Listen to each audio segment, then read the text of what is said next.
Liquor scam కేసులో దర్యాప్తును ముమ్మరం చేశారు అధికారులు. ఢిల్లీ నుంచి హైదరాబాద్ వచ్చిన ఈడీ అధికారులు ఐటీ అధికారులతో కలిసి సోదాలు నిర్వహిస్తున్నారు.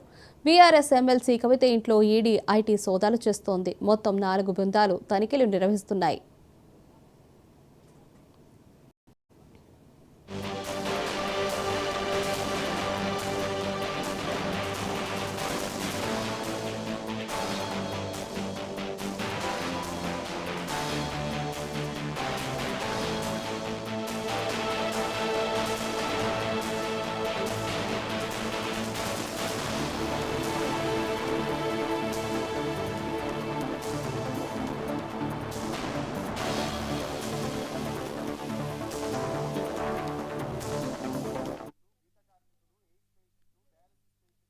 లిక్కర్ స్కామ్ కేసులో దర్యాప్తును ముమ్మరం చేశారు అధికారులు. ఢిల్లీ నుంచి హైదరాబాద్ వచ్చిన ఈడీ అధికారులు ఐటీ అధికారులతో కలిసి సోదాలు నిర్వహిస్తున్నారు. బీఆర్ఎస్ ఎమ్మెల్సీ కవిత ఇంట్లో ఈడీ ఐటీ సోదాలు చేస్తోంది. మొత్తం 4 బృందాలుగా తనిఖీలు నిర్వహిస్తున్నారు. దీనిపై మరిన్ని అప్డేట్స్ మా ప్రతినిధి గోపి మరింత సమాచారం లైవ్ లో అందిస్తారు. గోపి, చెప్పండి, ఎలా జరుగుతున్నాయి తనిఖీలు?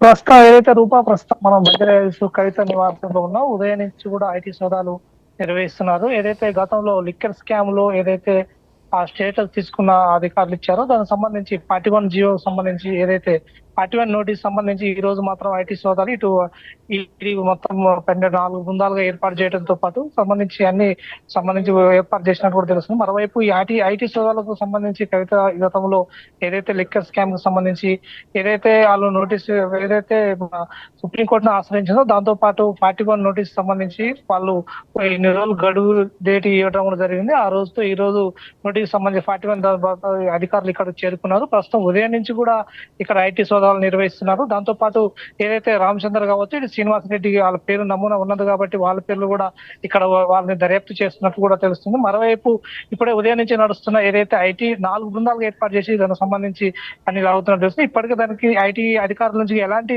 సమాచారం కూడా బయటికి రావడం లేదు. ఇప్పటికే ఇక్కడ సంబంధించి ఏదైతే బంజారాహిల్స్ ఆ కవిత నివాసంలో ఇప్పటికే ఐటీ సోదాలు నిర్వహిస్తున్నట్టు కూడా తెలుస్తుంది. Roopa. Right Gopi, thank you.